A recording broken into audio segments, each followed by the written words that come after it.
Starting at the top from day 4 of the zombie routes. It's probably not going to be the zombie route again, but I guess we'll see what it actually is. I don't remember what this decision was. Decide my destiny. I literally played this over a year ago at this point. I have no idea what the fuck's happening here. Leave the school. Apparently I said yes, so let's say no. This should lead to something hopefully wildly different. It's your future. Hey guys, listen. We can't listen to the message. Oh, the evil blood message. Right, yeah. Oof. What? Why? The enemy could attack any day now. We can't just leave this place unprotected. Hey, didn't you come back from the future? That means you should know exactly when the enemy will attack, right? So, when's the next attack? The next one's 3 days from now on day 7. Well, then what's the big deal with leaving this place empty until then? It's just a matter of going outside the wall of fire and coming back in 3 days, right? We'd be technically complying with what the message says, and the culprit wouldn't see a need to follow through with their threat. The next attack being 3 days away is what I remember from last time. But there's no guarantee the enemy will act in the same way this time. Because you may have already changed the course of history by coming back to the past. Is that what you're trying to say? I nodded. There is another thing to consider. Can we really trust the culprit to keep their word and leave the academy alone while we're gone? We were talking about someone who did something that vicious to Siri before we even saw the message. There's no way a person like that's ever going to keep their word. Ergo, this has to be a trap. Siri's dead in this timeline. Blessed. Based. Hell yeah. I got no clue who they could be. Only thing we could figure out is that they're an invader trying to nab the baby in the defense room while we're gone. You just said you thought it was a prank. Just shut up. Things are different now that Siri's been wrecked. I personally think we should just ignore that message. That'll launch the culprit into slaughter mode, right? Now that's the kind of show I'd pay through the nose to watch. My sad excuse of its existence will surely be the first to be eliminated. Oh, I'm all for the idea, of course. After all, even the tiniest bacteria is more worth than an atomized speck of fractional dust like me. So if we take a head count, there are 6 of us who want to stay. Takumi, Takamaru, Darumi, Shoma, and the Tsukumo twins. If we're going by majority vote, those who want to remain have already won, right? Seriously? Are you all out of your minds? Nobody's stopping you from going out there yourself. Outside the wall of fire? I dare say that's what the culprit's really aiming for. Once they manage to isolate someone, the real fun begins. Gaku started shaking like a leaf. Alright, fine, just don't say I didn't warn you. In the end, we decided to ignore the message and remain at the academy. Nobody knew how the culprit would react. Just in case, we decided that everyone would move together as a unit during the day as a safety measure. As we did, the sun soon set and night approached.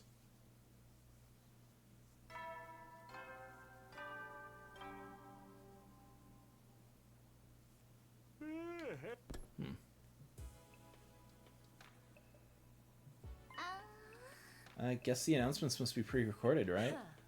Yeah, Siri told me about them earlier. Nothing happened in the end.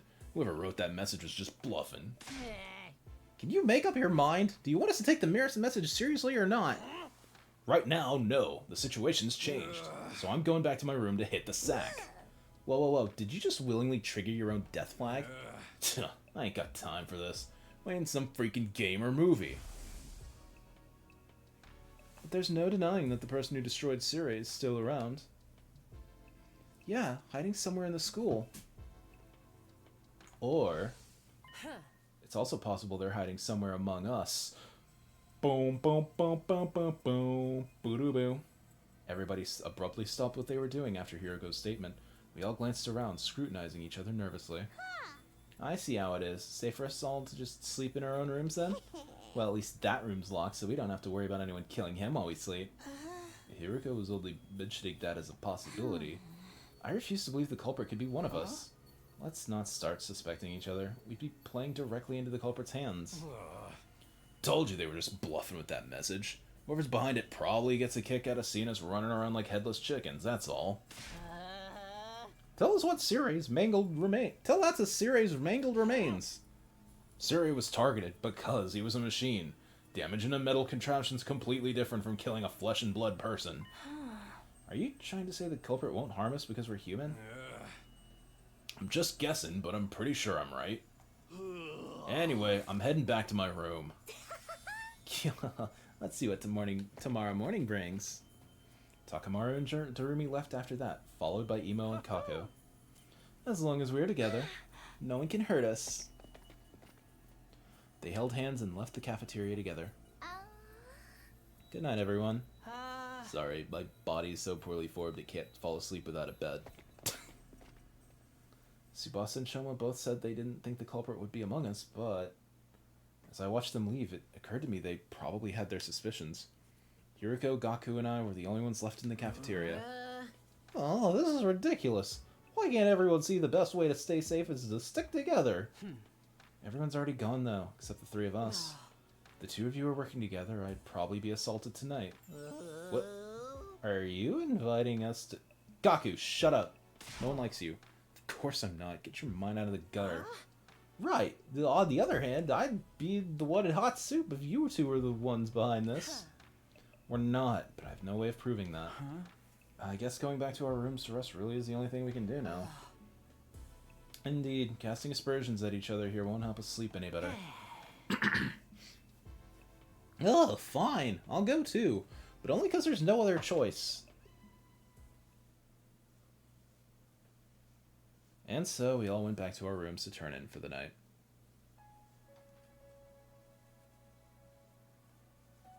I tossed and turned restlessly on my bed.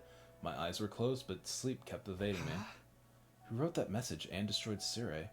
Is the culprit really one of us? No, there's no way. That means the culprit's still hiding somewhere in the school. They couldn't have escaped outside the wall of fire after destroying Cirie and writing that message. Hang on, are we sure the person who wrote the message and the person who destroyed Cirie are one and the same? We just automatically assumed so, but there's no indication that they are. If it wasn't the same person, then we're actually up against two different people. How did things end up like this? I ruffled my hair violently while curling up into my bed. Midnight was just around the corner. Soon it would be day 5.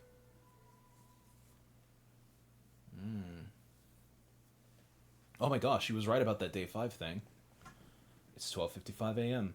It hasn't even been an hour since the new day began. A visitor? At this time of night? Thinking it might be the culprit, I was unnerved, until I realized this would give me a great chance to capture them. It could very well be someone asking for help, too. Whoever it was, I had no reason to ignore them. Let's do this. Gathering my wits, I opened my room door cautiously. I looked around before stepping out. There was nobody to be seen anywhere. Was it a prank or hallucination? Just as I turned around to go back into the room, a sharp pain exploded at the back of my head, quickly rendering me unconscious. Ooh. Intrigue.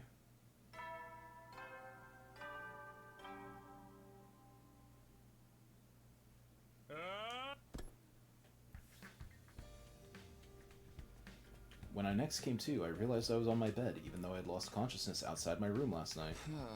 Was that a dream? Was I just half asleep? I touched the back of my neck as those thoughts ran through my mind. A dull, aching pain greeted me. Oh, it wasn't a dream. I stepped outside last night and someone jumped on me from above. They'd probably been hiding on the rooftop. They punched or kicked me, I'm not sure which, on the back of my neck. But who and why? Was it the person who wrote that message and destroyed Cirie? In that case, why am I still alive? They even went out of their way to move me back to my bed. Just then, the door slammed violently open and Tsubasa ran inside. Takumi, it's Gaku. Gaku's dead? Go to timeline. What happened? Just go to the classroom on the first floor quickly. The same room we found the message in. I'll go let the others know. Yo, I'm in. Best timeline. Let's keep this I ran downstairs so quickly I thought I might trip and fall. Getting to the classroom was the only thing on my mind. Soon the classroom came within view. I dashed inside and what greeted me was... Oh my god. Multiple stab wounds? What is this? Oh, weird, his blood's not pink. I could hear the others entering the classroom behind me. No! What the hell? Mr. Mariko! Why? Gaku? Hey, Gaku! Cut it out! This isn't funny at all! Open your eyes, man! Wake up! I said wake up, Gaku! Darumi kept shaking Gaku's shoulders. He didn't respond. So she started shaking him harder. Yuriko slowly put her arms around Darumi and gently pulled her away. Hey, why don't we just use the Revivomatic? Right. If we move Gaku to the infirmary, we can... It won't work. The Revivomatic can only revive a person who only just died. That's what it says in the manual. Can you define just? It doesn't give a specific number, but Why is one definitely hand... not 3 hours. 3 hours? You can tell by the dry and discolored blood. It's been at least 3 hours since he was killed. And besides, look at the amount of blood he's lost. You know how the Revivomatic works. You need to have cryptoglobin in your body. But we couldn't just give up without doing anything. We moved Gaku's body to the infirmary, put him in a corpse recovery drone, and placed him in the Revivomatic. However... Unfortunately, Kako was right. The Revivomatic's analysis monitor was located at the back of the device. We all looked at the information together. Cause of death, hemorrhagic shock. Estimated time of death, day 5 between 1 and 4 a.m. Multiple stab wounds on chest and abdomen. Murder weapon is likely a sharp blade about a foot long.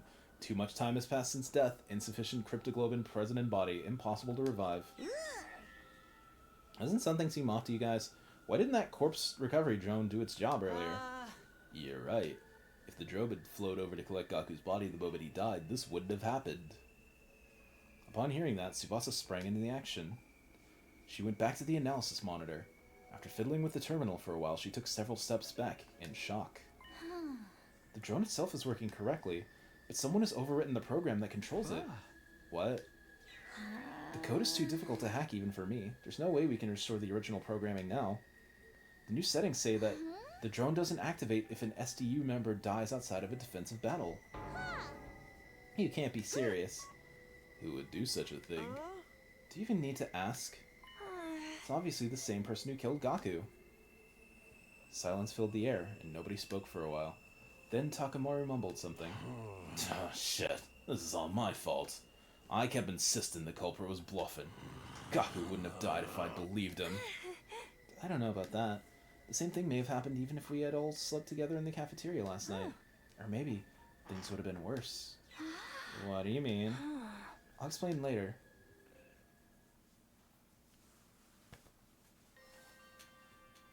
The Bat Kako rises. A few hours later, we managed to regain our composure somewhat and started cleaning up the classroom. It just didn't seem right to leave all that blood on the floor. We also made sure to thoroughly check for possible clues that might lead us to the murderer while we cleaned. Ultimately, we came to the realization that the killer had left nothing behind. No footprints, no bodily fluids, not even a single strand of hair. Once we were done, we decided to take care of the message as well. The message that was the cause of everything. The mere sight of it nauseated me. We angrily and vigorously scrubbed the message with solvents until it disappeared, Tsubasa and Shoma crying as they worked. Before we knew it, the sun had already set and we were surrounded by darkness.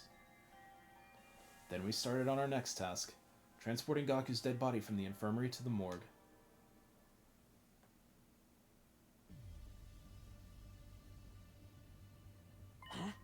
Hey, why are we moving his body here? Shouldn't we be giving him a dignified burial? The corpse is a silent witness who never lies. Burying it would mean losing valuable clues. That reminds me, you mentioned that you were trying to become a detective in my previous timeline. And then Ima said he was your brilliant, talented assistant or whatever.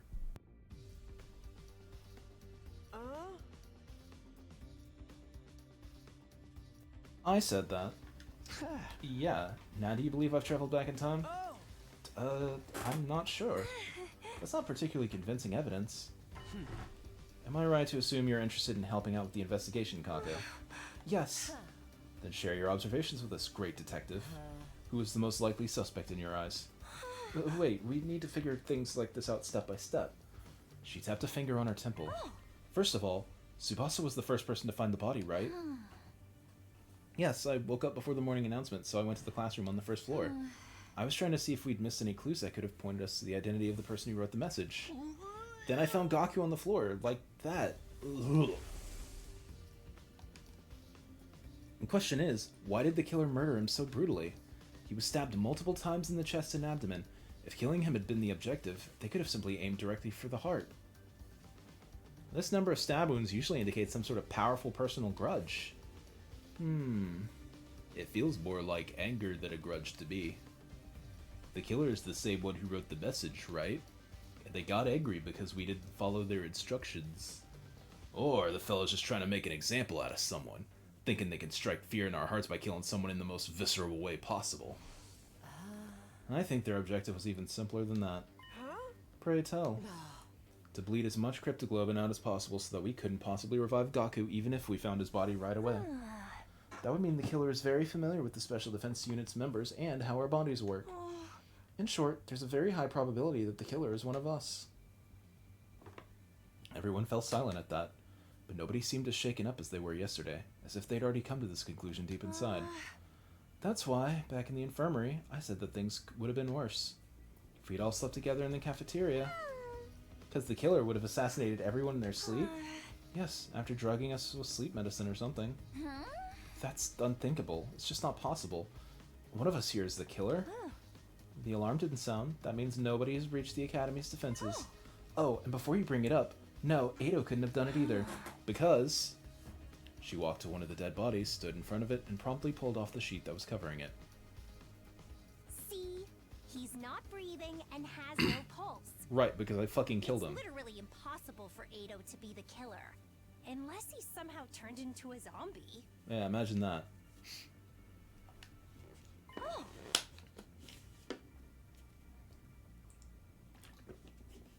Turn into a zombie. What do they think we're playing? A zombie game? Please. Everyone saw what Gaku's estimated time of death was. Death on the Revive-O-Matic was. Yes, I think it was between 1 and 4 a.m. last night. I'm gonna have to ask each and every one of you where you were and what you were doing at that time. Everyone said they'd been sleeping in their own rooms other than Ema. Ema was... I was sleeping in my dear sister's room. Which means only my dear sister and I have valid alibis. The testimony of a sibling is unreliable. Yes, I was expecting you to say that. Wait, so none of us have proper alibis?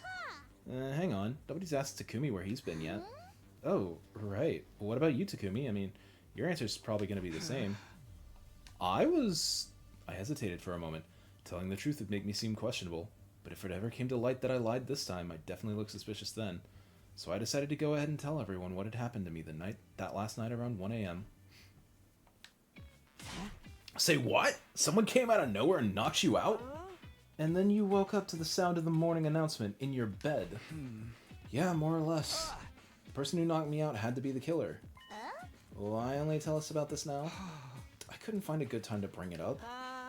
Really? But so much time has already passed since we found Gaku's body.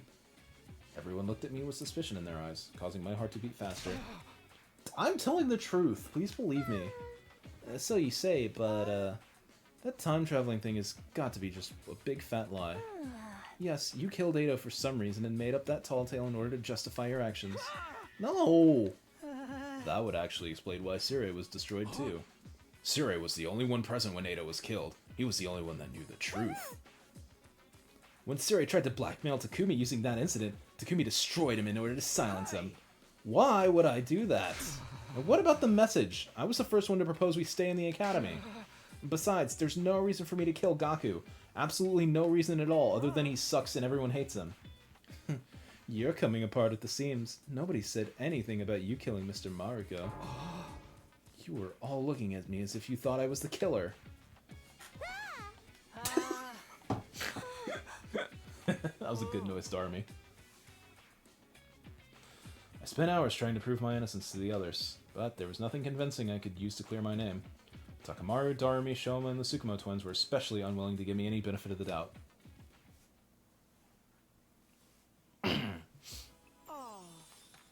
Well then, sister dearest, let us fall asleep under the same roof again tonight. Yes, like I said before, it's more dangerous for everyone to be sleeping together. Sleeping with the person you trust the most is the best way to deal with this.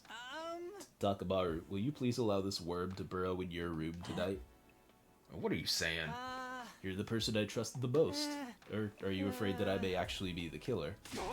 Don't be stupid, you idiot. I'd just kill you right back. Well, that means I'm staying in Mistress Hiriko's room tonight. You can kill me anytime you please, my mistress. I'm sorry, but you're on your own. But why?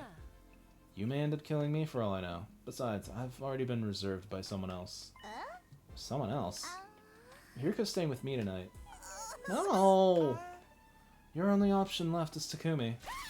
Absolutely not! I'm not gonna throw myself into the arms of a serial killer. I have standards on who gets to kill me, you know. Amazing. Everyone retired to their chosen rooms after deciding on sleeping arrangements. I trudged my way back to my own room as well. I had just returned to my room when the doorbell rang. The door swung open and in walked... Hiriko, Tsubasa, what's the matter? Just so we're clear, this doesn't mean we trust you or anything. What, you came all the way just to tell me that? Let me finish. We don't trust you, but we see no reason to be completely suspicious of you either, unlike the other 5. Okay, that's nice to hear, and... If what you've been saying is true, there's going to be an enemy attack in 2 days' time on day 7, right? According to what I've lived through, yes. When that happens, I intend to fight, but it's unlikely the other 5 will be willing to follow you. So you're saying there's a high chance they won't join the fight, even Takamaru and Darmi, who fought on day 1? Tsubasa's trying to say she's willing to lend you a hand. I can't just sit by and let you and Hiriko fight the invaders by yourselves. Besides, it's game over for us anyway if we lose. A combat party of 3 isn't going to be strong enough, which is why I'm thinking of calling in reinforcements. From where? You once missioned a second-to-last defense academy that's being protected by 5 special defense unit members, right? Oh, I get it. You want to bring them here. It was inevitable that we would one day have to go to the second-to-last defense academy anyway. That academy was attacked on day 10 and Moko was killed. I'd been pushing it to the back of my mind because I thought we still had time. Not that we had any spare time to be thinking about going there at all. It did make sense to go over there as soon as possible, so I agreed to Hiriko and Tsubasa's plan. Are you both coming with me? Of course. Well, then we set off at 6 a.m. tomorrow morning. 6? The campus is quite a distance from here, isn't it? Yeah. We should start early then. We also have to ensure we can make it back before the enemy attack on day 7. That's a good point. Well, then it's settled. We'll be taking our leave now. We'll go tell the others about this. Thank you. They nodded and left the room. There was just one thing bothering me. Was it really a good idea to leave 5 people behind in an academy with a serial killer on the loose? That said, I really did want to reach the second campus before Moko got killed on day 10. Since we needed reinforcements for the next defensive battle, going there tomorrow was indeed the best option we had. It would make sense for all of us to go anyway, and leaving just 2 or 3 to protect the school alone wouldn't be any better. In fact, it would be worse because that would just make them easier targets for the killer. I concluded that the safest thing to do was to go there with Hiriko and Tsubasa. Hope we can meet the team from the second academy tomorrow. Kyoshika, Moko, Kurara, Yugamu, and Nozomi. The possibility of seeing them again did nothing to loosen the tight knot in my stomach. After all, a friend had just been violently murdered today. Don't call him that. I couldn't get the sight of Gaku's mangled body out of my mind. It was so cool. I'm glad it happened. Oh, it was sad and cringe. Boo-hoo. At 6 a.m. I went straight to the entrance hall, where Hiriko and Tsubasa were already waiting for me.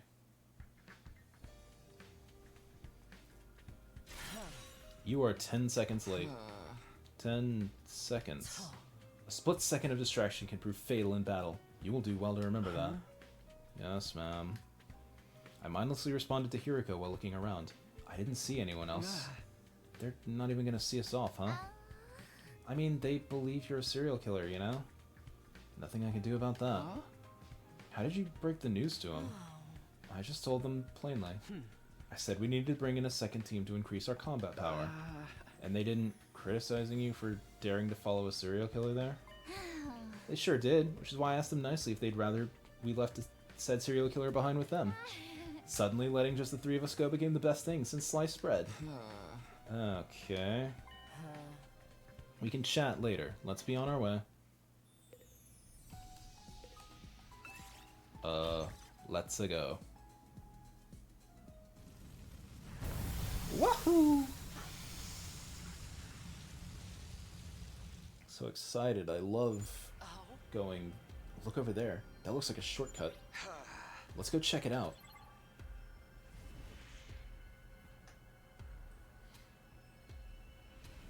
Ooh. Ah. E. Yeah, I'll skip.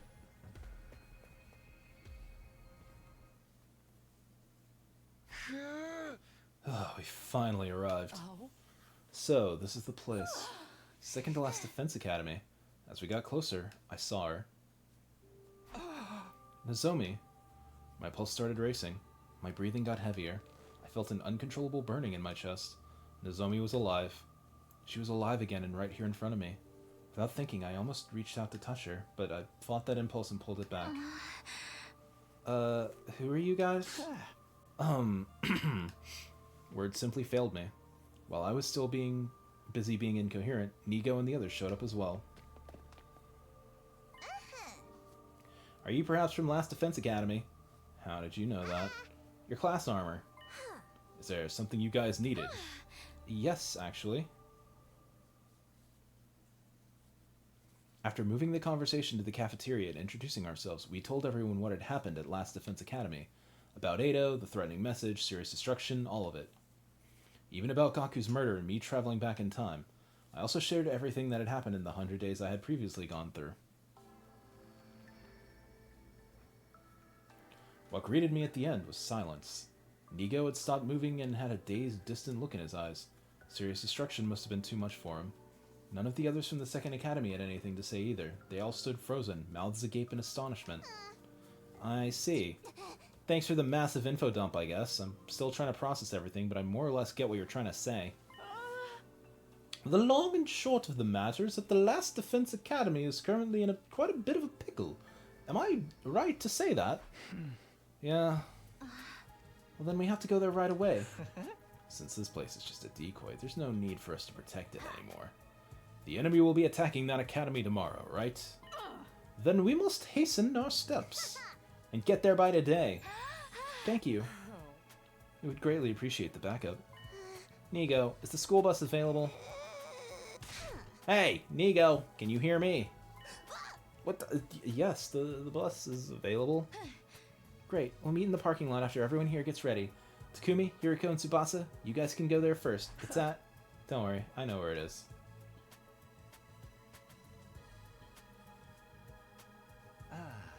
I'm packed and ready to go. Onwards to the Last Defense Academy. We all started walking towards the bus, except for Nigo, who hadn't moved from his spot at all. What's good, man? As soon as we noticed, we stopped walking. Something wrong, Nigo. I cannot go. What? I've been ordered to guard Second to Last Defense Academy with my life, therefore I am unable to abandon it. Ordered? By who? Your superior officer. The one who got destroyed. No, this order came from the higher-ups on the artificial satellite. No. Can't you defy them somehow? We all tried to talk Nigo out of staying, but he refused to abandon his post. We have no choice but to leave him behind. But... It's already night and we're running out of time. We have to go now. I will be just fine, everybody. You see, there is no commanding officer at Last Defense Academy right now. So if I open a dialogue with the higher-ups about this, they may reassign me there. Fine. Hurry up and do that dialogue thing with your superiors or come over as soon as you can, understand? We'll be waiting for you over there. Thank you. Be careful. And so we had to part ways with Nigo. After exchanging firm handshakes, we boarded the school bus. We decided to let Tsubasa drive as she had the most experience with vehicles, and then... Let's go. She floored the accelerator and the bus peeled off. We made our way towards our base, Last Defense Academy.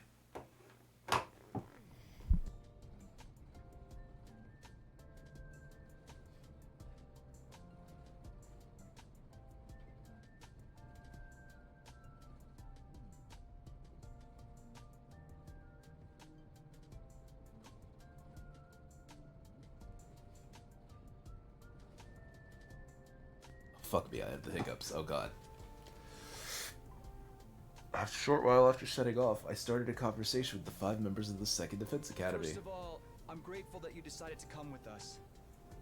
Am I also right to assume that you believed what I said? What you said? About coming back from the future? It's too much of a coincidence to be made up. What is more, you possess knowledge about us that we have revealed to none but ourselves. We believe you only because it makes sense to, not because we want to. I believe you, Takumi. Thank you, everyone. You have no idea how glad this makes me. Because nobody in the other academy believes me at all. Including those 2 over there? The 5 of them turned to stare at Hiruko and Tsubasa. You don't believe him?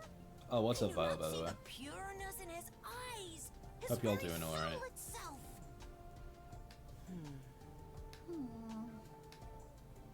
They kept looking at Hiruko and Tsubasa in plain and undisguised disgust. The 2 eventually caved under the weight of their collective stares. Fine.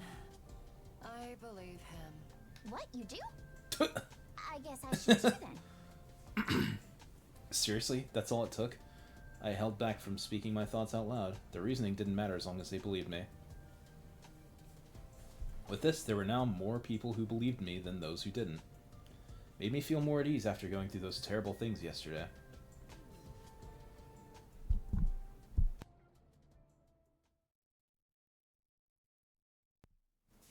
As the bus kept rumbling on, the pleasant swaying sensation made me so drowsy I almost fell asleep.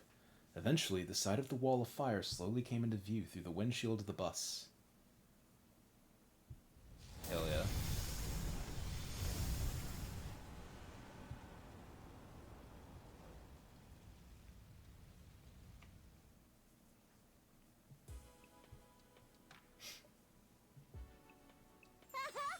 Oh, Mistress Hiriko. I'm so glad you're safe and sound. I was so sure the serial killer would be coming back by himself. Duh. Thank goodness you're both okay. Hey! What about me? By the way, are those guys with you nameless NPCs? Hello there. My name is Nozomi Kirafuji. No. I'm Moko Majiro, the apocalyptic maiden of destruction. Kiyoshika Magadori at your service. Bow your heads, peasants. I am Kuraru Suzuki, the great and powerful. And I'm Yugamu Omakage, teenage assassin, hopeless romantic, and all-around nice guy. They're neither nameless nor NPCs. They're totally trying to assert themselves as main characters. We should introduce ourselves too. That's alright, we've already heard all about you on the bus. Well, that saves us a lot of time. What are we waiting for then? It's time to play some games where losers get to have their nails ripped off for shits and giggles. Whoa, that sounds like my kind of fun. I'm not playing that. We have a battle coming up tomorrow. Now that the introductions are over, we should rest up until then. So, you guys are really gonna fight together with us? You know it. It is the very reason we've come here. But why would you want to help us? Why do you even need to ask? It's because we all have the same ultimate goal in mind. Ultimate? Goal? From here on, we just protect the baby in the defense room until day 100, right? And the missiles he's been charging up will be launched in all directions. All the invaders will be wiped out, and that'll be the end of world death. But right before, we shoot off in the escape pod to join back up with the rest of humanity on the artificial satellite. Or so we have heard from Sir Takumi. Seems pretty fun game. It's fucking pretty good. Came out last year. It's my game of the year last year.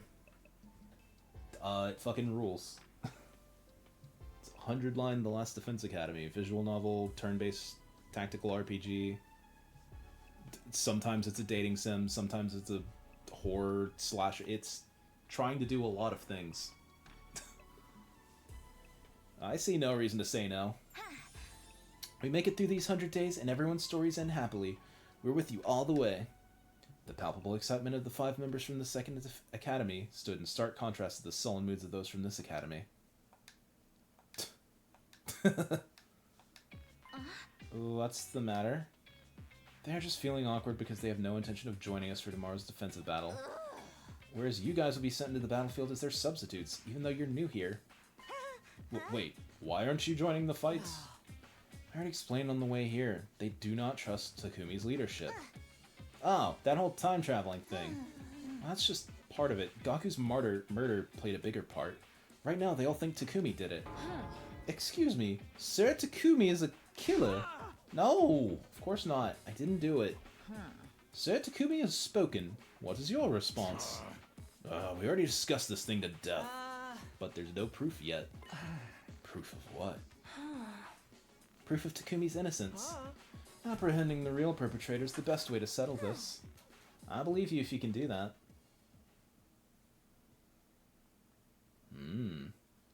We went back to our rooms soon after our meeting to rest and recharge for tomorrow's defensive battle. As I flopped down onto the bed, I found myself whispering under my breath. The real perpetrator. That's right, I have to find and catch the real culprit. That was the only way I could regain the trust of those 5 and convince them to help with the battles again. It was also the quickest way. Imo was absolutely right. And there was another good reason. I wanted to avenge Gaku. No, you don't. He'd never be able to rest in peace if I let the perpetrator get away. But how would I figure out who the real culprit was? Unlike Kako, I didn't have a detective bone in my body. I had a lot to think about. However, the trip to and from second to last Defense Academy had depleted all my energy. I was swallowed by the darkness of sleep before I could even think about my options.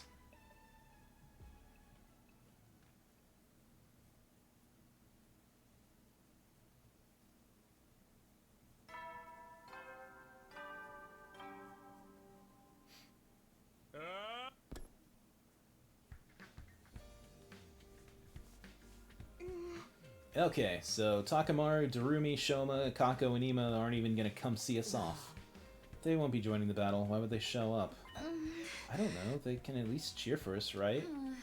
Get them, guys. Go fight and risk your lives for us because we don't want to. That doesn't sound like a very morale-boosting cheer at all. Anyway, when is the enemy gonna be showing up? Anytime now. Remember what I told you in the bus yesterday about the commander's special traits? Yes, Sir Takumi. I have it all memorized. The alarm sounded immediately after he said that. Intruder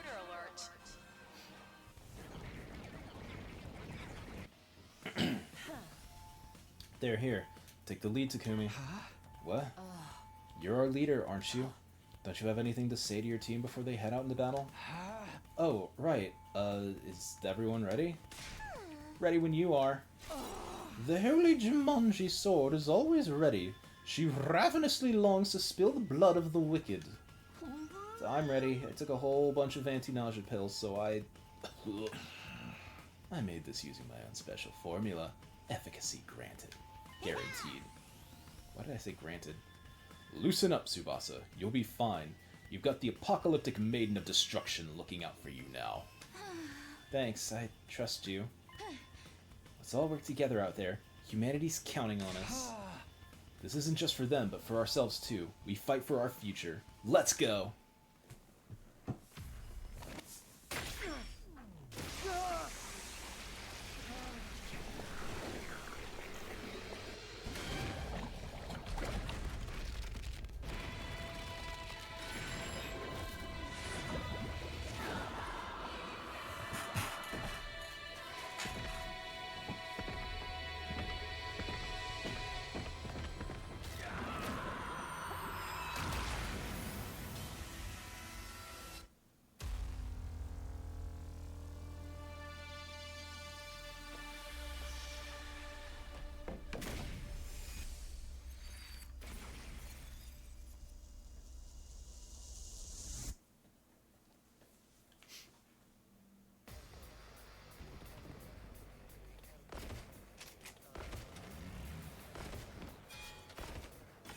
one front? Okay.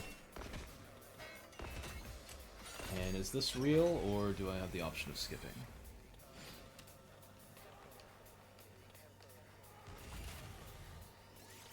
Nah, I've done this before. I've done something similar.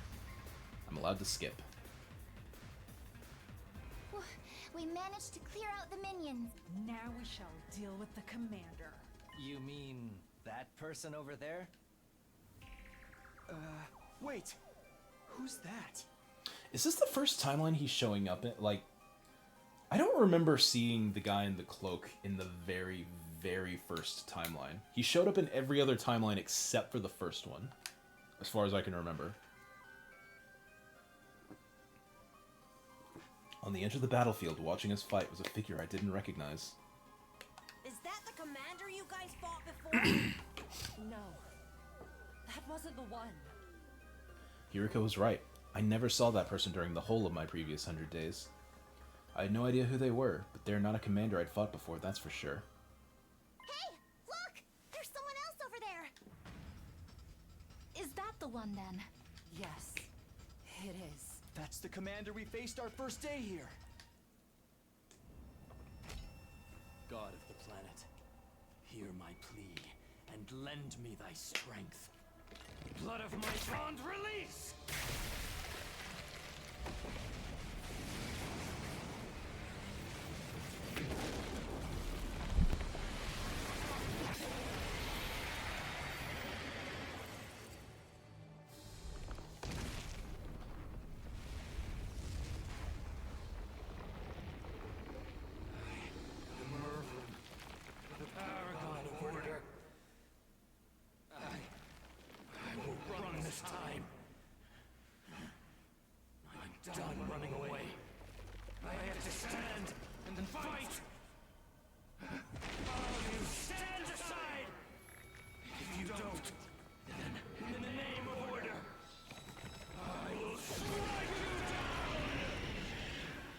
Little bro, you're literally the first boss every timeline. Not afraid. Also, I got to click the skip button, so have fun with this not fight. How is it that I can understand him? Little Black Riding Hood over there hasn't done anything, though. Little Black Riding Hood? See that black hood they're wearing? Name fits to a T. Who is that? Why is someone I've never seen before showing up all of a sudden? Did the timeline change? Hey, Takumi! Stop staring off into space like some plebeian and start acting like a leader, why don't you? Yes. Right. Everyone, concentrate your attacks on the giant commander over there first. Little Black Riding Hood can wait. Understood. Great name.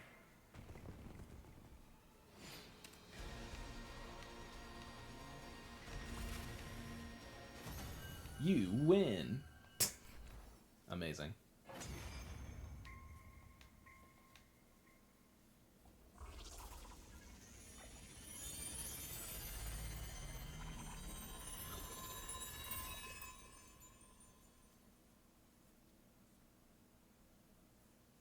We did it!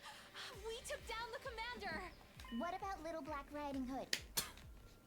I looked around. The mysterious figure disappeared at some point during the battle. Who the heck was that anyway? Mayhaps a passerby who was on their way to the convenience store? How does a random passerby simply walk onto a highly secured compound like this? While on the way to the convenience store at that, More importantly, what should we do about the commander? He's not dead yet. Tsubasa pointed to where Mervrum lay on the ground, heavily injured but still breathing.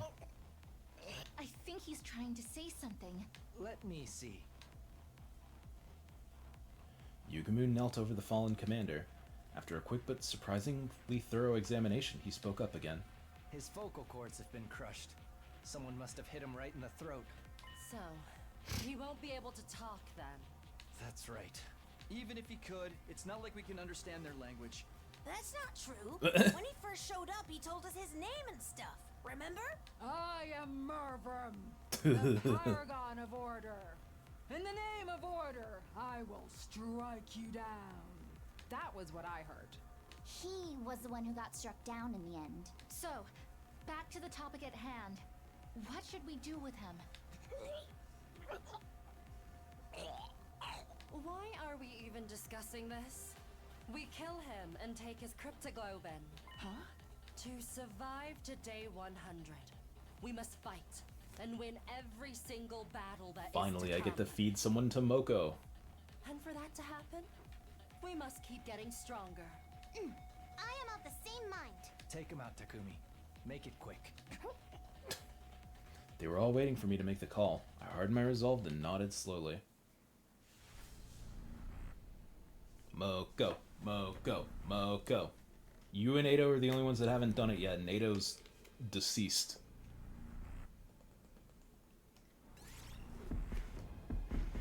Alright, I'll finish this. Get him, Tiger.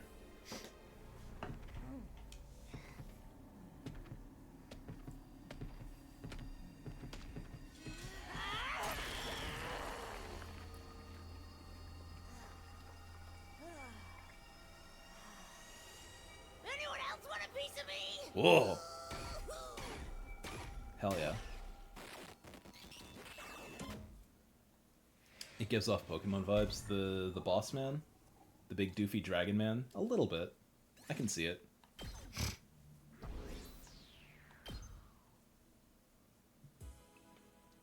At night, the 8 of us who had fought in the defensive battle had held a small victory party in the cafeteria.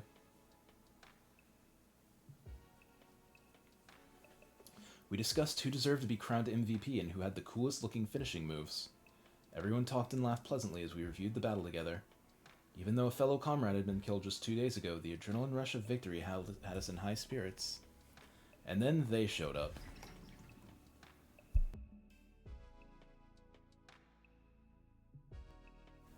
The 5 members who hadn't taken part in the battle. Hunger pangs got the better of your suspicions? Sorry, but we're not in the business of feeding losers here. None of you did anything to contribute to this victory. Come on, don't be like that. It's just food. What's the big deal? We ain't here to poach your food. Well then what are you here for? Just thought it wouldn't be right to not even say thanks, you know? Thanks? For what? Thank you for saving the Academy and us. Yes, thank you. From the bottom of my worthless heart, thank you. There's no need to be so formal. I'd rather you say you'll help us out in the next battle. Those are 2 different things. We still think that Mr. Sumino stinks to high heaven. We ain't gonna lift a finger to help him until he can prove his innocence. You have to show us concrete proof that he wasn't the killer. Your stance hasn't even changed since last night, then. Basically, you want us to find the real murderer. Yes, that is, if you can find one, since Takumi may very well be the culprit.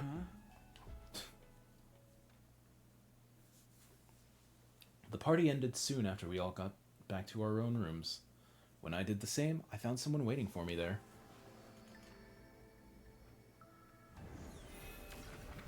Ghost Boy! Hello, it's been a while. You? Why? No, wait, I get it. You have clues to the identity of the real perpetrator who killed Gaku 2 days ago. And you're here to share them with me, right? Sadly, that's not what I'm here for. I am aware that one of your friends, Gaku Maruko, was killed by someone. However, I wasn't there when it happened, so I didn't witness the crime. I'm far from omnipresent. While I am able to move instantly to any location I have in mind, I don't have full knowledge of everything that goes on in this academy. That's too bad. What are you actually here for, then? Well, to inform you of something. I'll keep it short. I'm not feeling very well right now. This is the first and only timeline that he hasn't felt well, as far as I know. We couldn't understand him in the very first one, but... Not feeling well. In what sense? Right. You can't tell because I'm in this form. Basically, I'm sick. How did that happen? There's a particular space known as blood space in this war... What? It is a distinct space filled with cryptoglobin energy. However, a malicious aura from the future has been seeping into a certain part of that space. What?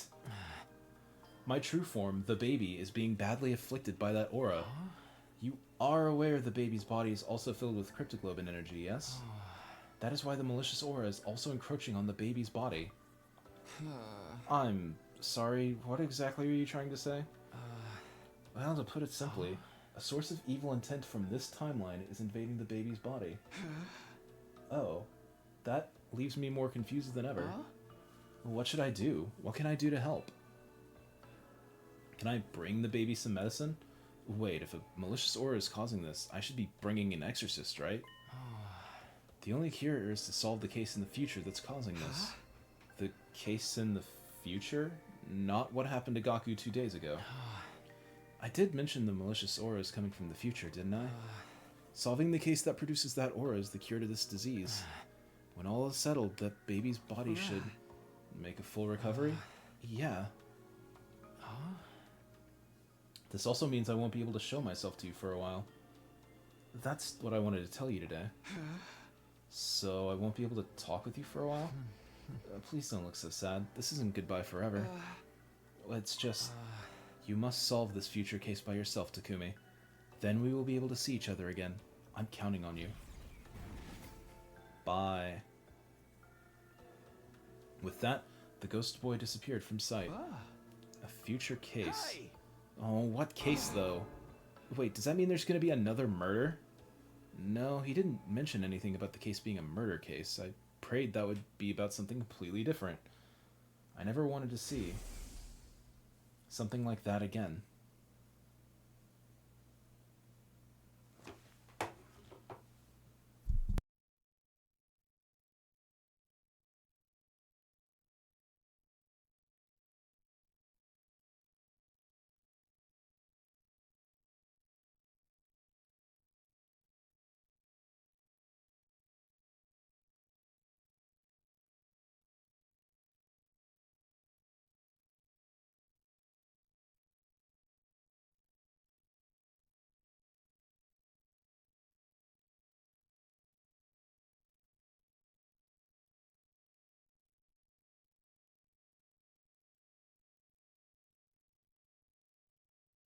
Days of accumulated stress and fatigue finally got to me, and I ended up sleeping through the morning like a log. When I finally woke up, it was afternoon. In fact, the sun was already sinking into the horizon towards the west. That was the exact moment the shrill sound of sirens blasted all around me. That sound immediately dispelled the heavy fog clouding my brain. What? Why now? The enemy just came yesterday. Are they attacking us 2 days in a row? It's only day 8. The next defensive battle should have been on day 17. The timeline was changing. For some reason, it was starting to spiral completely out of control. This is earlier than the other timelines, too, if I'm remembering correctly.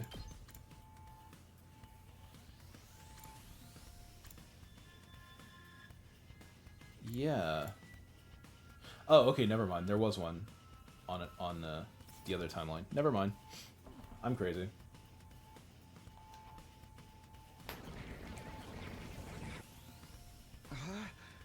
I'd better get over to the war room.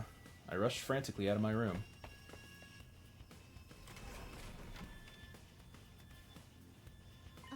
Oh, Takumi. Now you show up. Everyone else is already here.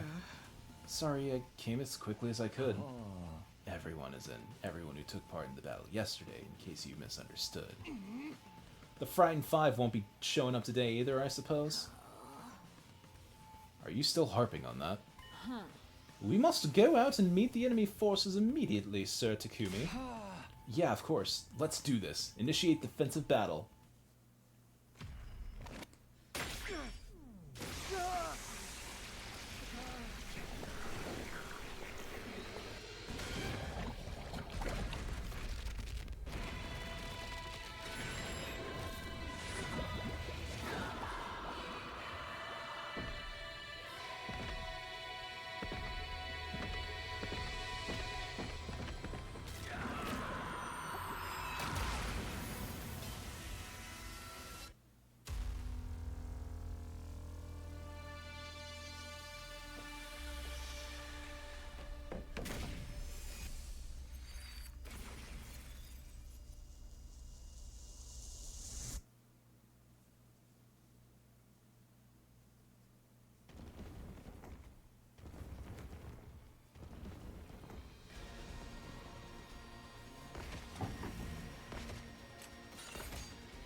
Skip! Skippity doodah. Time is money, and they've certainly wasted a lot of mine. I can already feel the nice worm shower waiting for me. Careful. The battle isn't over yet. Look over there. Yeah. Oh, right, this. Where they all combined into one fellow.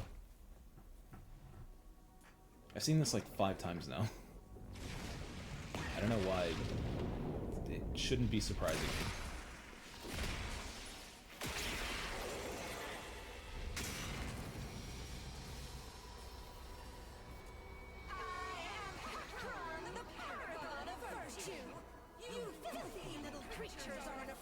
Good night, Vi. Hope you have a good sleep. Thanks for coming by.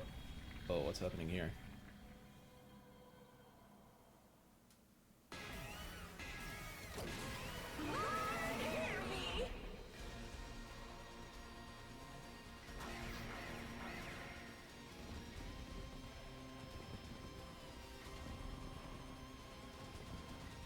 Organization 13.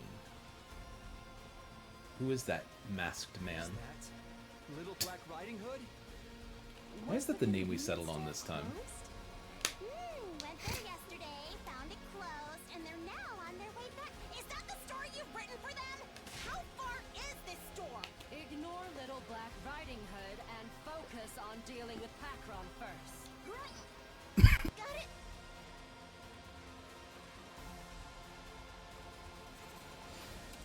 I choked on my water. Oh, fuck.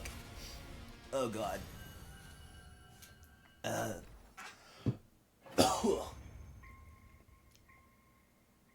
Well, that was surprisingly easy. The holy Jumanji sword has not had her fill. Holy Jumanji? The holy Jumanji sword! We still have to deal with them.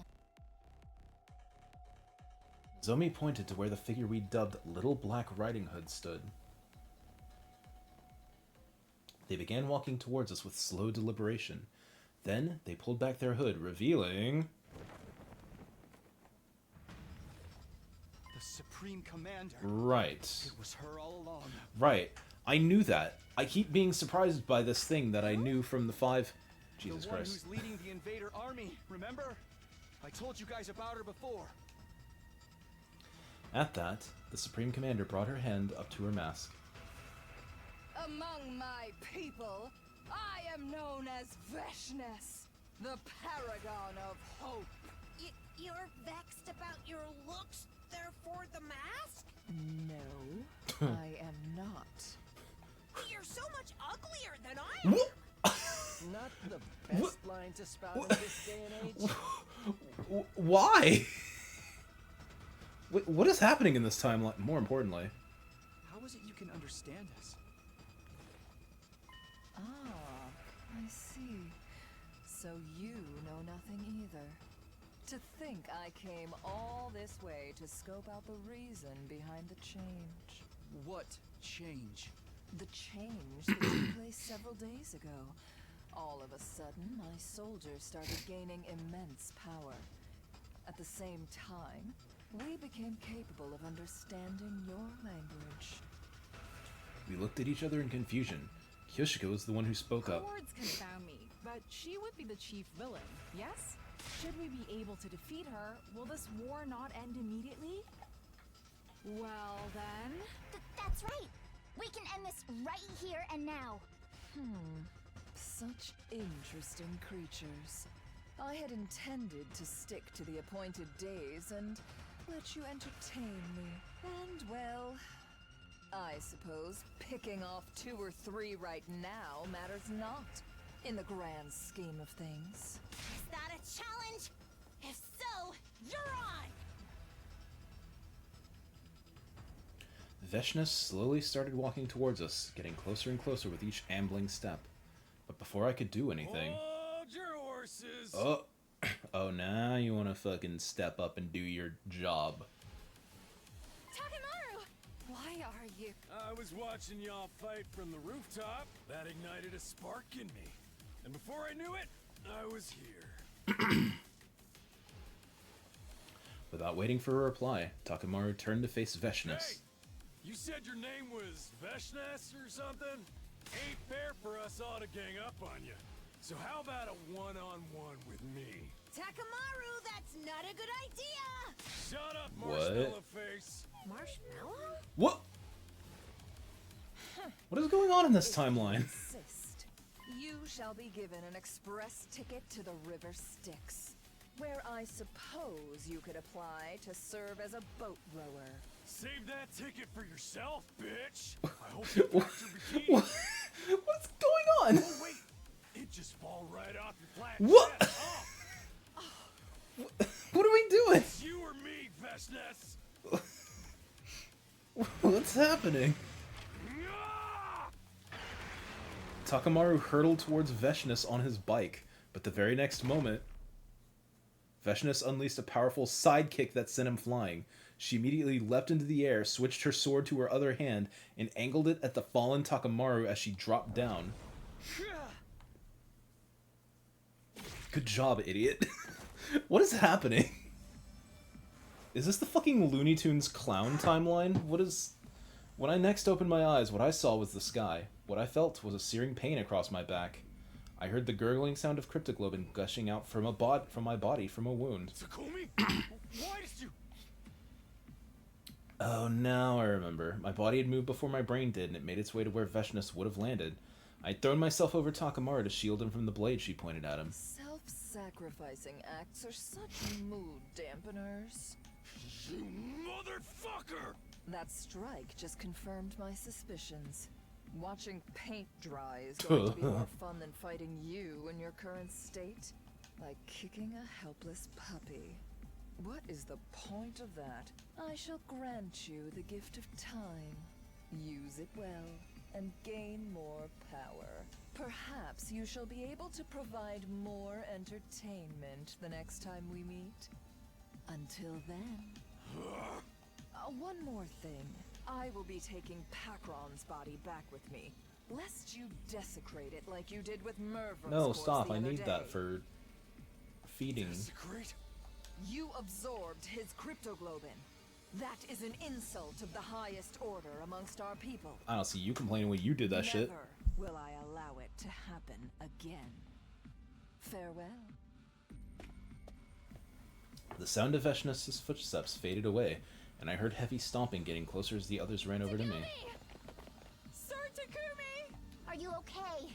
Stay with us. Yeah. Don't worry. I'll be fine. Takumi? Takumi!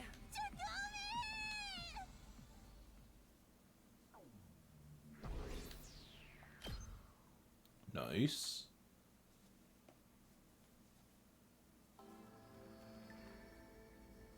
When I next came to, Nozomi was right in front of me. Where am I? It was pitch black, and she didn't seem to notice I was awake. Nozomi.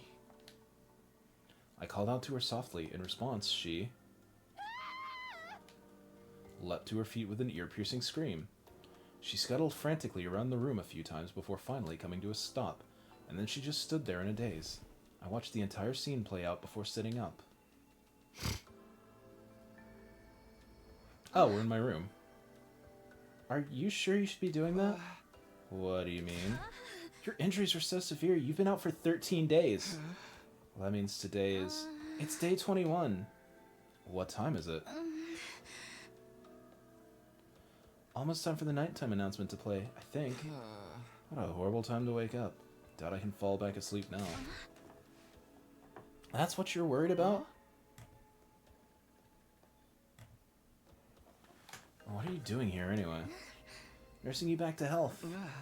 For 13 days. No, we've been taking turns. It just happened to be my turn today. I see. Sorry for the trouble. It's no trouble at all. Oh wait, I need to go tell everyone you're awake. She dashed out of the room immediately after that. Is she gonna call everyone here? This room's not nearly big enough for that. I decided to get up and go meet the others instead. A short while later, everyone else came running over frantically. No, not everyone. Only Takamaru and the 8 who joined the battle on day 8. Takumi. Takumi. Sir Takumi. How are you feeling? At Tsubasa's question, Yugami marched closer and started poking and prodding at various parts of my body. Eventually... He's good. All is well. Yo, Takumi's back in business. You deserve a title belt for this. Nice going. What a relief. Everyone started loudly expressing how happy they were to see me awake. We were seriously considering killing you if you didn't wake up for another 3 days. What? The Revive-O-Matic could have brought you back to life in full health. But none of us wanted to be the one to do the deed. And that's why we waited to see if you would recover by yourself. Okay, I'm glad that worked out. I don't have a server yet. I'm sort of... I guess I don't really have a reason not to have one. I've just been waiting for... I've been sitting on it for a while. I basically have a project I'm working on in the background that I'm prioritizing over anything else. That once that ball has begun rolling, I'll have, I guess, more time and intentionality for things like that. My lips turned upward into a smile. Where's everyone else? I told them you'd woken up, but they didn't want to come visit. Those people have no heart. Mayhap they are still of the opinion that Sir Takumi is a killer. Nobody else got killed after that one incident, right? It has to be because the real culprit's already found a way outside the wall of fire. That's one possibility. However, this fact also adds to the case against him. Nobody got killed when Takumi was unconscious, therefore Takumi is the killer. That's very likely what the others are thinking. I can't believe this. I shook my head helplessly. It didn't matter. I decided to just put them out of my mind for now. The more important thing is, what happened in the 13 days I was out? Were there any enemy attacks? Only one on day 15. The 8 of us fought them off. Veshness showed up in that battle as well. But we blew her to Kingdom Come with the undying flame bomb crafted by Lady Tsubasa. Whoa, that's incredible. Beating Veshness was just the 8 of you. Everyone had a proud smile on their face. Wait, that means Takamaru fought too? Do you even need to ask? You really thought I'd just fold my hands and stay on the sidelines after what you did. So you're no longer suspicious of me. For now, I believe you. Sorry about before, by the way. And thanks for doing that for me on day 8. You seriously saved my life. That's fine. Also, we need to tell you about Nigo. What happened to him? It is most unfortunate. Nigo, he's gone. What? Why? We got worried, so we went to second to last defense academy to check on him. But the school had been completely destroyed, and Nigo's remains were lying in the debris. We recovered a memory chip with an event log that Tsubasa decrypted for us. Turns out, Nigo self-destructed. Self-destructed? He did it to create a massive explosion and kill the invaders during an attack. Oh no. I have a suspicion. The loss of Sire as a superior officer may have played a part of that decision as well. Nigo was really attached to that Sire guy after all. It may have been his plan all along to remain behind and follow him in death. Nigo was such a nice guy. His loss will be greatly felt. A heavy, suffocating silence filled the air, though it didn't last long. It was broken by the sound of the usual nighttime announcement.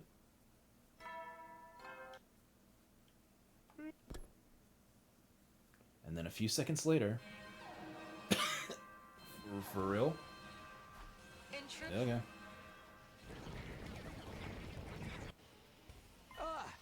I literally just woke up from a coma. They sure know how to pick their timing. That is exactly why you will be sitting this one out. I can't just... Stuff it. We'll just be fighting hard enough to make up for you. Stay snug in a bed, convalescent. No, I'm fighting too. Why are you being so stubborn? Because I'm the leader of the Special Defense Unit. Come on, to the war room. I immediately started running. Wait, Takumi! Oh, for goodness sakes.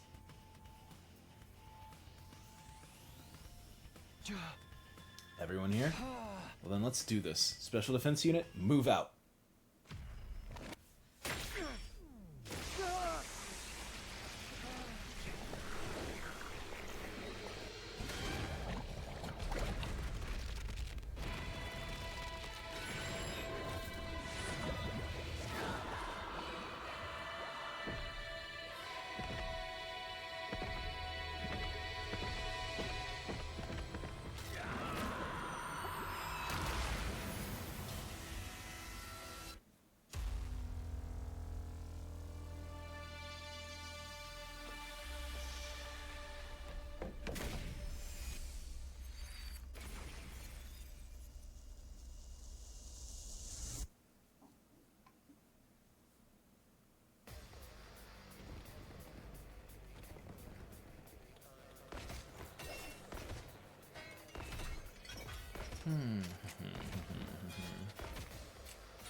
Battle start. Is this one for real? Hell no. Has your lust for blood and battle been satisfied, my holy Jumanji sword? No! I need a lot more than this! Give me more blood! Huh, I didn't know the holy Jumanji sword talked like that. I'm more concerned about where the commander is! They couldn't have only sent those minions. The commander must be lurking somewhere. Ow! It's the Gassinators. The Fogtricians. Oh my! What is all the smoke? Smoke? Or maybe poison gas? It's just mist, guys. M-I-S-T. Fine water droplets floating in the air that's harmless to the human body. Wait, I remember this mist. The person hiding behind it should be...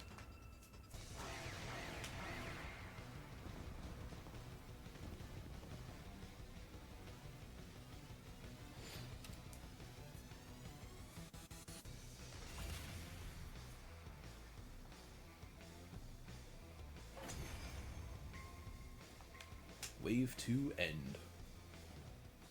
Yay! The mist is gone! I can see everything clearly now. Look over there! Is that... Yes! That's the commander for this battle!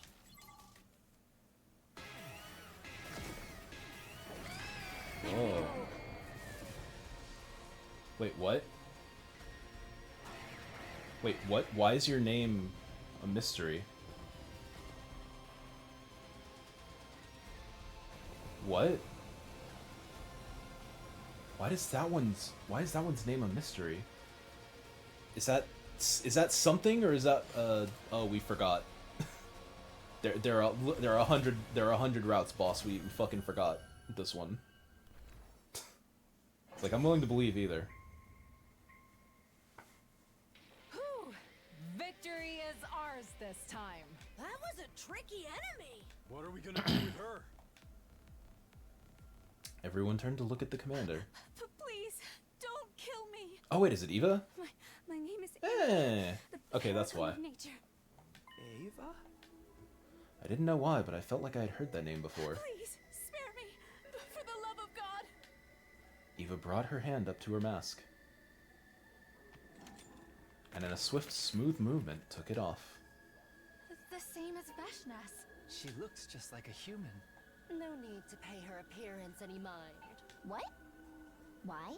Because she is to be executed. No. Spare me. Please. Please don't kill me.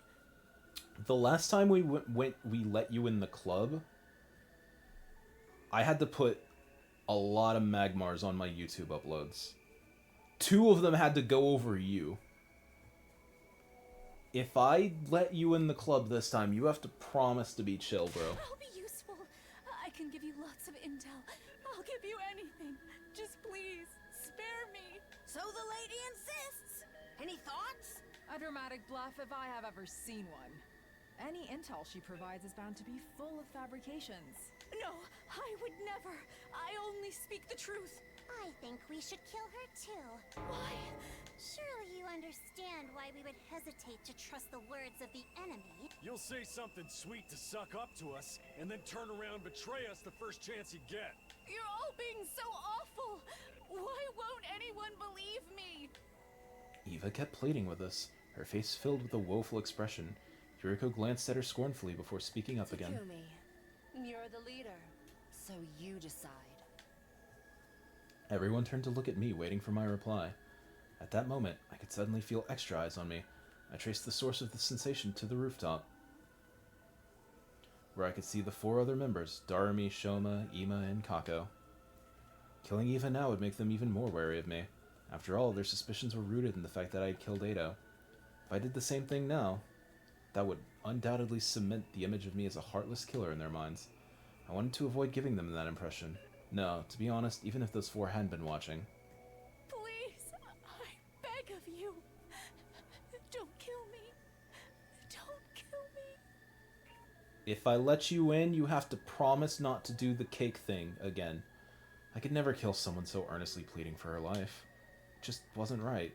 I felt ashamed for even allowing myself to consider deciding the fate of another person through calculating what would benefit me the most. So I looked into the eyes of everyone present and said, Let Ava live. We'll imprison her here and interrogate her later. You gotta be shitting me. You truly believe that to be the best path? Yes. I think you will regret this. I won't. Because I'll hold myself fully responsible for making it work. Very well. Our leader has spoken. Thank you. Thank you, Mr. Leader. Your name is Takumi, if I remember correctly. I can't thank you enough for this. From the bottom of my heart. Eva was choking on her words and bawling her eyes out. The next instant, an intense pain spread through my back. Forcing myself to join the battle when I hadn't fully healed had reopened the wound. A sharp pain shot up my spine. I crumpled to the ground, unable to exert any strength at all. A hazy veil hung over my mind, blocking me from making out what the others around me were saying. I slowly slipped into sweet, silent serenity. Nice alliteration, bro. What was that, 5 S's? 6 S's? I don't know.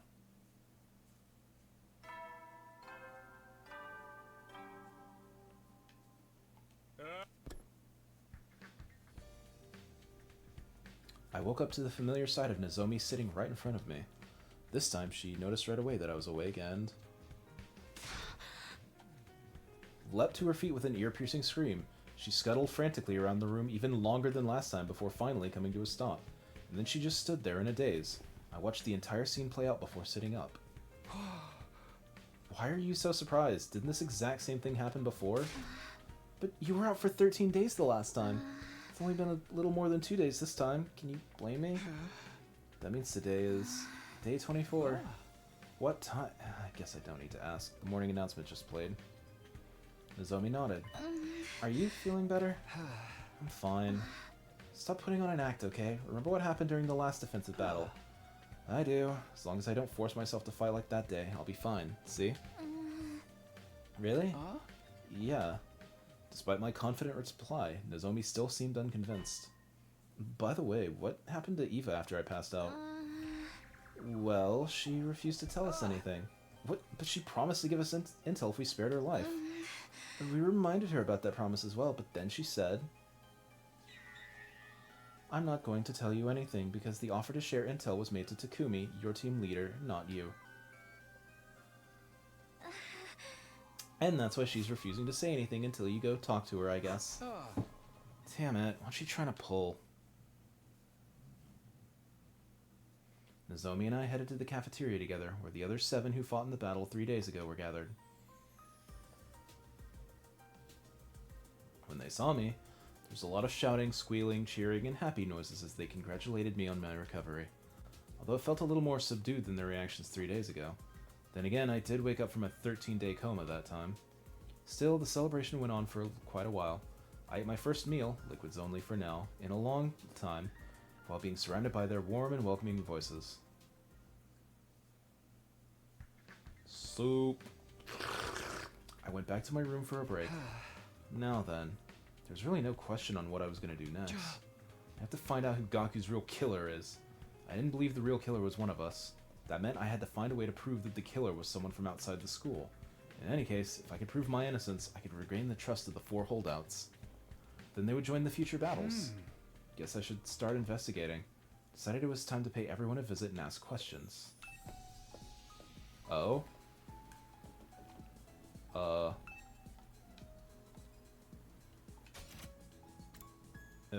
Okay.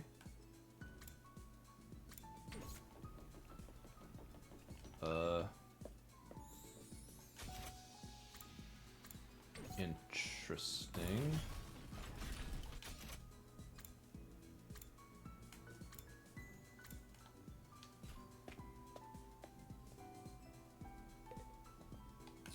Hey, buds. What are you guys doing here? At my question, the 4 of them tensed up and looked at each other. Nothing in particular. We were just bored, that's all. There are lots of things we can use to relieve our boredom here. After hearing their reply, I informed them that I was investigating Gaku's murder case. They were taken aback. What? Are you out of your mind? Gaku was killed the early morning on day 5. Almost 20 days have passed since then. Why now? Because you guys said you wouldn't trust me until I sniffed out the real culprit, remember? Does that mean you're suspicious of us? I didn't say that. It's actually much better if I can prove beyond a shadow of a doubt that we're all innocent. The more people we can confirm are innocent, the sooner we can prove that the killer had never been one of us to begin with, right? I see your point, but I'm afraid that'll be difficult to accomplish. Why? Nobody from Group 1 has a verifiable alibi. Oh, Group 1 as in the original members of the LDA Special Defense Unit. Whereas Group 2 refers to the 5 members from Second to Last Defense Academy. Wait, Sister Dearest, but you and I have our ironclad alibis. Because we were sleeping together in the same room, that doesn't hold any water from an objective point of view. It is just as Hiroko said. Testimony of a sibling doesn't count. But Miss Amamiya, you're distrustful of us too? Yeah, you said that. You're jumping the gun there. What if we looked at possible motives? Motives? Like, is there anyone among you who had something against Gaku? Yeah, everybody. You fucking suck. Takumi, are you really expecting someone to say yes to a question like that? Besides, as Mr. Ginzaki pointed out just now... Besides, as Mr. Ginzaki mentioned just now, Mr. Mariko was killed in the early morning on day 5. At that point, we'd only known each other for 4 days. Hardly enough time to develop a grudge deep enough to stab someone that many times over. And that's the truth. Yeah, I guess. That's why I believe there's no point trying to solve this case by looking at motives. That murder was carried out by a lunatic. That's the only way for it to make any sense. Which means the prime suspect would be the craziest lunatic of us all. The man, the myth, the meme himself, Takumi. Hey! Why me? Because you killed Mr. Atsuki so easily, just like that. Without any proof. How many times do I have to explain? He betrayed us in another future, and that's why. Did you say that to the police? Would that even hold up in a court of law? I killed him to stop him from carrying out a crime in the future. Does that sound like a good defense to you? It was the same old argument that wasn't worth repeating, so I didn't bother continuing. I simply sighed deeply, shook my head, and left. Someone's in here, right? Hey, gang. Hey, guys, what are you up to? Listening to the calming sound of running water. And trying to make ourselves as comfortable as possible. Comfortable, huh? What about you? Oh, actually... I told them I was investigating Gaku's murder case.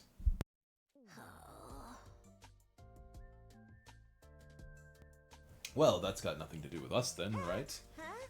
That Maruko kid was killed here between 1 and 4 AM on day 5. Both of us were at number 2 that day. Oh, just in case, number 2 is in Second to Last Defense Academy. Whole thing's too long to keep repeating, so I shortened it. We've also taken to calling this place number 1.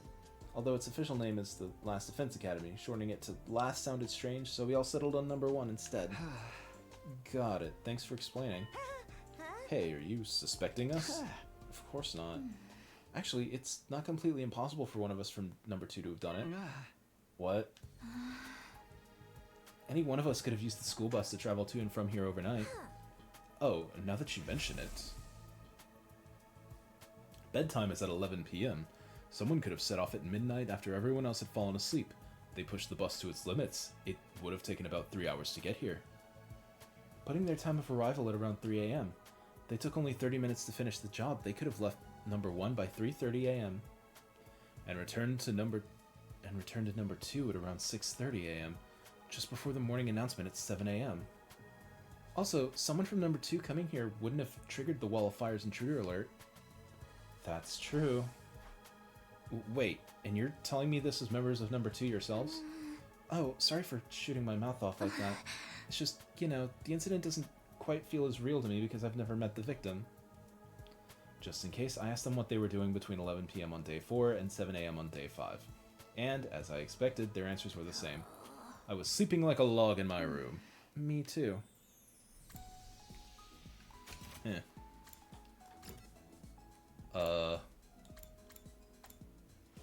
Marge.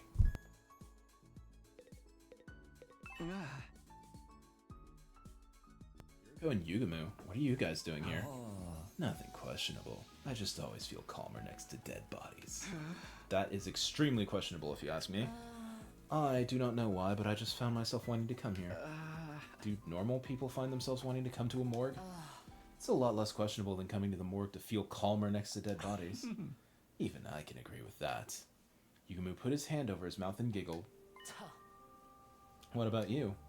I told them I was investigating Gaku's murder case. I see. So you're here to re-examine the corpse. I doubt there's anything new to discover. Yeah, but it wouldn't hurt. With that, I started investigating Gaku's dead body again. I didn't make any new discoveries, just like Yuriko said. What was the cause of death? Hemorrhagic shock. How about the murder weapon? A foot-long blade. The shape of the wound seems to indicate a kitchen knife of sorts. Have you found the knife? Not yet. Wait a minute. Why is Yugumu suddenly acting all detective-like? I'm just curious. Don't mind me. Let me see. You already told us the estimated time of death when we were at second to last Defense Academy. Yeah, between 1 and 4 a.m. on day 5. Before you ask, I was sleeping in my room at that time. What about you, Yugumu? What? What were you doing between the night of day 4 and the morning of day 5? Is that relevant to the case? I'm just trying to cover all the bases, please. Needless to say, I was in my room at second to last Defense Academy during that period of time. Or perhaps I should say, I was in dreamland, for I was sleeping like the dead. Right. Why do you ask? Because... Are you hesitating to say it out loud? Then I will do so on your behalf. Because you are an assassin, Yugumu. I mean, yes, that is certainly a reason to be suspicious. However, I am much chagrined. I do not revel in meaningless murder. Indiscriminate killing goes against my personal code. There's always the possibility that Gaku was someone special to you. Impossible. I've never met this Gaku when he was alive. Of course, I have no evidence to back that statement up. All I can do is plead for you to believe my words. I trust you. I didn't hesitate to answer because I'd seen Yugumu and Gaku's relationship in the previous timeline. There was just no way they'd met each other before this. The statement about not killing meaninglessly was quite possibly true as well. In the previous timeline, Yugumu never killed any of his allies and never showed any indication that he wanted to. Your trust in me is hardening. He smiled a little as he said that. Well, I guess I'm done here then. Thanks for listening to me. After thanking them, I turned around and left.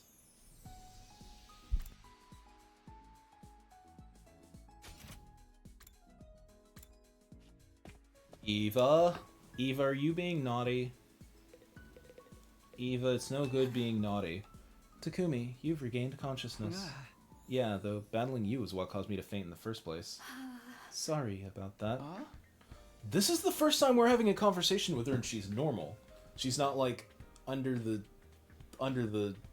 inebriation. Are you actually apologizing to me? Why wouldn't I? You saved my life. I heard you were really standoffish to the others. That wasn't my intention. I merely said I wouldn't be sharing any information if Takumi wasn't here. It's pointless asking Eva for information about Gaku's murder case, so I asked her for information about the enemy instead. I'm here now. Tell me everything useful you know. Useful? Yeah, like the enemy HQ's location, invader types, number of troops, your war strategy. At that, Ava's face suddenly clouded over. I'm sorry, I'm feeling a little unwell. Feigning illness now. Give me a break.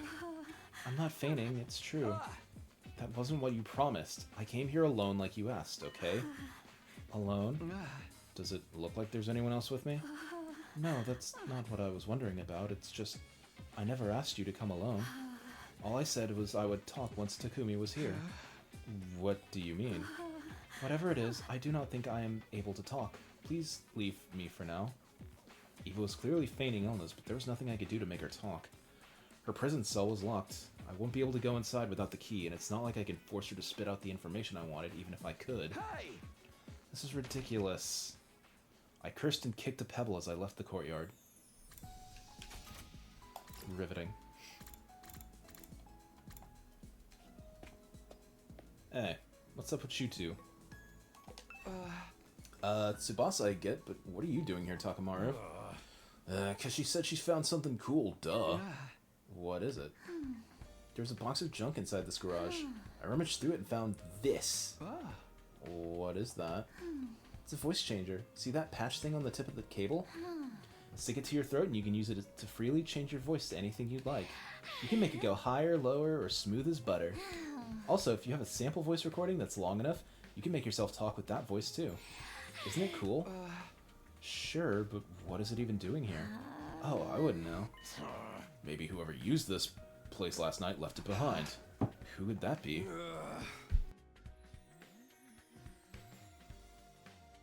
How the heck would I know? What are you doing here, Takumi? Oh, right. I told them why I was there. Investigating Gaku's murder, huh?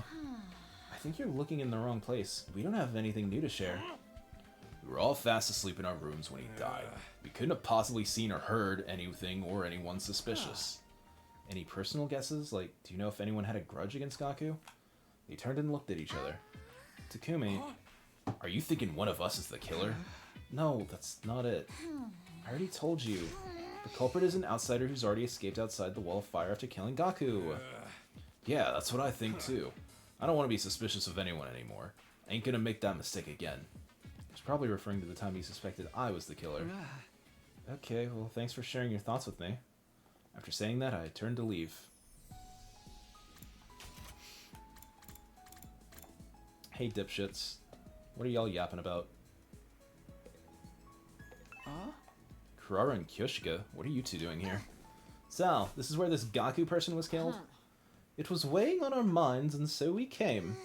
Everyone here is such a dimwit that it's highly likely they missed a vital piece of evidence or two. Oh, so you're here for the same reason I am. Are you investigating the case as well, Sir Takumi? Yeah, do you want to help me out since you're already here? I want to re-examine the scene of the crime. We searched the room together, but found nothing of note. Did you investigate this place immediately after the murder took place? Yeah, before we cleaned Gaku's blood off the floor, but we didn't find any clues that would bring us closer to the identity of the killer then either.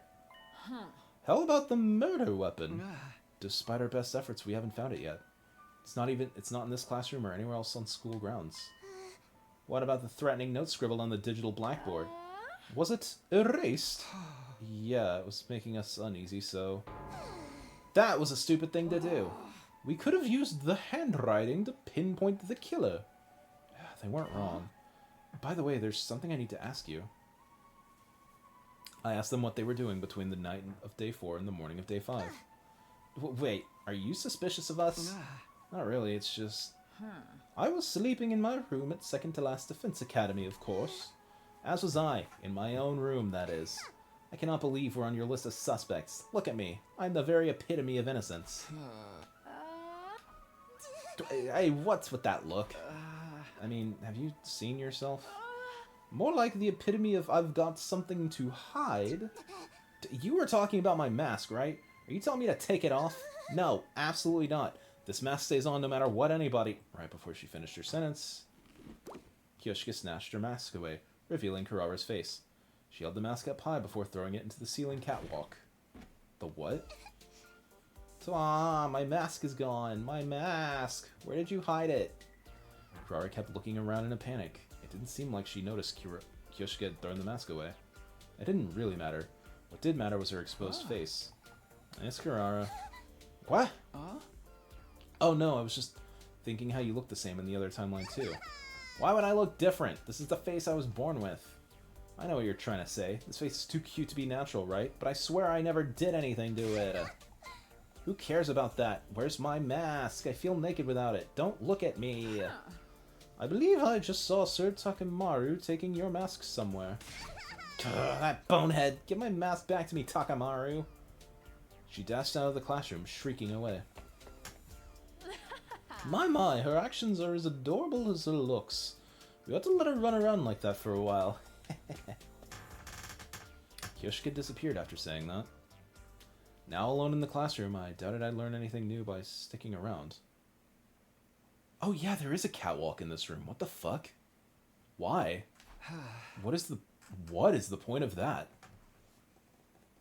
Guess I should go too. I finished talking with everyone. Sadly, I didn't manage to unearth anything new. While nobody in number 1 had an alibi, they didn't have a motive either. Nothing's changed about this. But the 5 new members from number 2, I realized any one of them could have been the culprit. They could have taken the school bus to and from number 1 and number 2 overnight. They could also enter without triggering the alarm. All this investigation had done was throw more names into the suspect list. The murder weapon was still missing, and the killer left no trace at the scene of the crime. In short, there's 0 clues to go on. How do I even continue the investigation like this? I sighed and collapsed into bed. The day drew to a close and night slowly took over.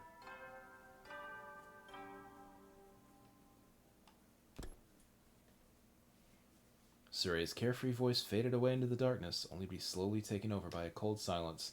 It was in that silence that I found myself heading to a certain place. The courtyard.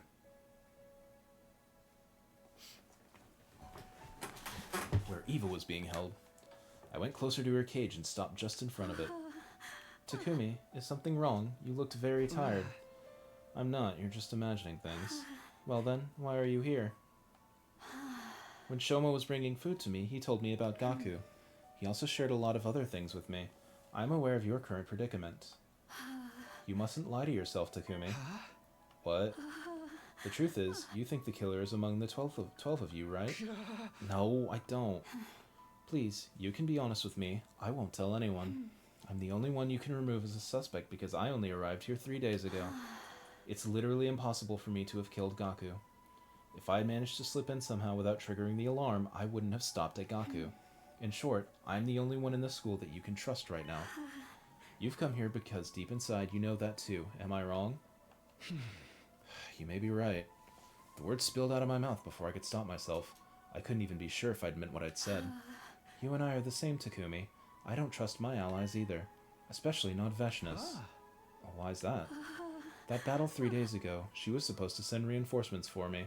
But they never came. She was using me as bait. Bait? She nodded and continued talking. She should have seen me being caught from where she was located.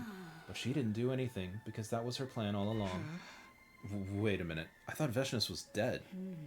That is what everyone seems to believe. But is it really true? I am of the opinion she is still alive somewhere out there. Takumi, here's the straight truth. There's a bomb inside of my body. The detonator is on a joint in my left hand pinky finger. Moving it in a particular motion triggers an explosion. Anyone standing within a 25-yard radius at that time will be blown to smithereens. Please relax. I don't intend on going through with it. If I did, I would have done it a long time ago. Anyway, Veshna's ordered me to do this.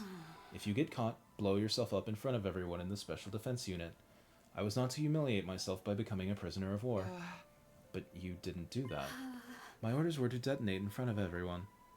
I was to blow up every single member of the Special Defense Unit. I didn't detonate the bomb when you apprehended me because the other 4 members were on the rooftop. I get it now. That's why you wouldn't offer any intel until I came.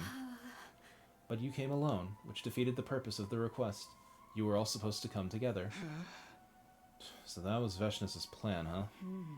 Yes, to allow you to capture me before detonating, taking out everyone else in one false swoop. That's why she didn't send reinforcements. Ava clenched her jaw and lowered her head, her eyes brimming with tears. Okay, I understand the situation better now, but why are you sharing this top-secret plan with me? I wasn't lying when I said I was feeling unwell this afternoon. It was bothering me that much. I had to choose between lying to you and eventually killing everyone here, or telling you the truth and joining your side. The weight of that decision made me feel so ill. But in the end, you decided to side with me? Yes, because I could never betray someone who saved my life. One more thing. Your eyes. When I look into them, I sense something familiar. Something familiar? Solitude. It dwells within you. Those lonely eyes were what drew my heart to you. Her words weighed heavily on me. It felt like something I was trying desperately to keep hidden had been forcefully exposed.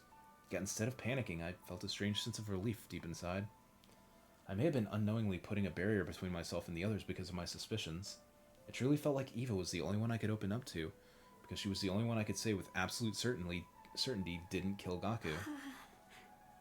By the way, aren't you going to ask me about our army? Nah, I'm not in the mood for that right now. Probably wouldn't remember anything anyway. Then may I ask for a favor? Go on. Please return my mask to me. Your mask? The mask I was wearing on the battlefield. My people highly value our masks. We consider them as a part of us. Without it, I feel exposed. Fine, your mask, right? Yes, thank you so much. After leaving Ava, I went back to my room. I had mixed feelings about our conversation. Chaotic mix of slight relief, intense guilt, and great confusion. Hey! Ah! With a loud cry, I jumped into bed and resigned myself to a sleepless night ahead.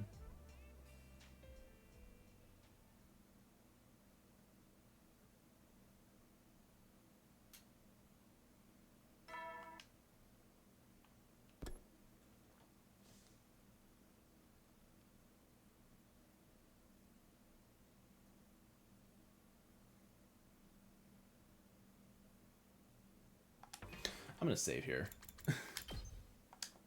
I'm curious about bumping into Tsubasa in the open roof, but I'm cooked. I'm done for tonight.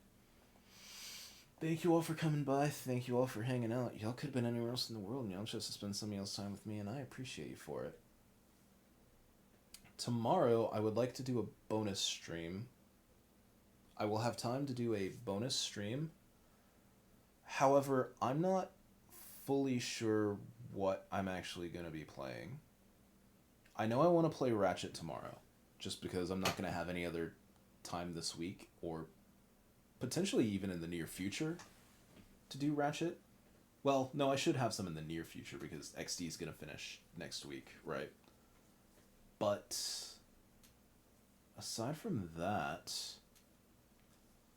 part of me wanted to do more 100 line tomorrow, and I might still do that. But chapter 15. What? Anyway, but how should I put this? We've made a lot more, I guess, tangible progress today than...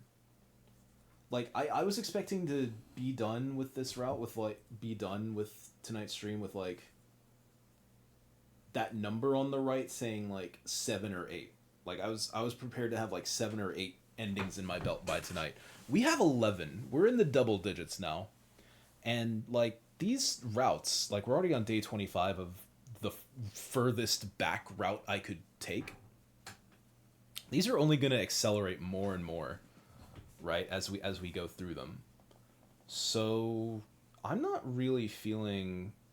I was feeling rushed because I wanted to get through the last route we did earlier. I am no longer feeling that rush to get through this now. So I might... Like I said, I want to do Ratchet tomorrow, but I was originally going to do 100 line, but now it's kind of in the air whether I do 100 line or not. it would probably be wise for me to play 100 line, get through more of it.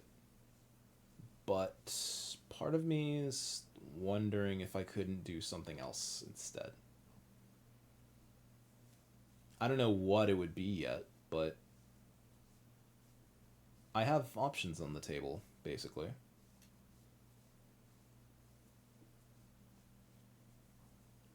I have options on the table. That's just the simplest way to put it. But yeah, no, thank y'all for hanging out. Thank y'all for coming by. Y'all could have been anywhere else in the world. Y'all chose to spend y'all's time with me, and I appreciate you for it. Take care of yourselves. Be good to one another. Peace out. And I love y'all. Bye-bye. See you tomorrow.